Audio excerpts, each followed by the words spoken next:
Involves the use of force, fraud, or coercion in exchange for labor services or a sex act. The South Dakota legislature approved tougher penalties for human traffickers last month, and the bill was supported by South Dakota's Attorney General. In tonight's Eye on KELOLAND, Tom Hansen shows us why cracking down on human trafficking in the state just got easier. Becky Rasmussen founded Call to Freedom 10 years ago because she saw a need to help victims of human trafficking right here in KELOLAND. She recounts the story of a young woman, a trafficking survivor, who came to Call to Freedom as the victim of domestic violence.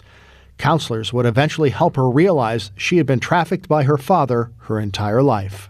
And actually had been groomed by her father from age 3 into age 7, introduced to pornography, to drugs, to sexual activity with him.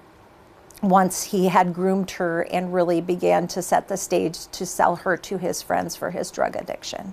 And so he sold this young girl from age 7 to age 18, and she had no idea because the person she trusted the most had introduced her to this lifestyle. For many, it's hard to believe it happens right here in our cities and towns, but it does. On this day at their headquarters in Sioux Falls, workers were dealing with dozens of victims with similar stories. The number of victims prompted Attorney General Marty Jackley to appeal to lawmakers to toughen up South Dakota's trafficking laws. Those statutes are now consistent with federal laws, including mandatory minimums. So one of the things that I wanted to do is make sure we're all on the same playing field, that we have the same laws that apply, and I also wanted to make them more serious offenses, that when you human traffic, especially a young child, that there's serious consequences. I mean, it's a 25-year felony now, and also wanted to protect those victims. From 2000 to 2022, there were 63 human trafficking cases prosecuted in South Dakota.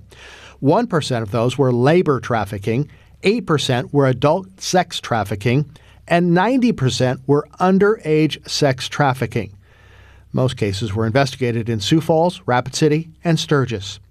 Rasmussen says the next step will be educating everyone from first responders to prosecutors to judges on how to identify those who are being trafficked. And these traffickers are very good at what they do. They will manipulate, they will hold their basic needs, they will threaten their family, where they feel like they have to engage in this act, which is called coercion. And they engage in this act, and it really is trafficking, not prostitution. And so bringing clarity to that to our judicial systems, I think, is really key. Rasmussen is grateful to lawmakers and the Attorney General for seeing the need for these tougher laws. Human trafficking is happening within our community, and the fact that the Attorney General believes that we need to take a stronger position on human trafficking not only speaks to us as staff, but also to our community and to those that we serve, that they're going to be heard and believed in these situations. So it is a game changer. With Eye on KELOLAND, I'm Tom Hansen. Rasmussen says the age of consent in South Dakota is 16, and she would like to see South Dakota move it to 18. If you are a victim of human trafficking or know someone who is, you can call or text the number on the screen. The national hotline is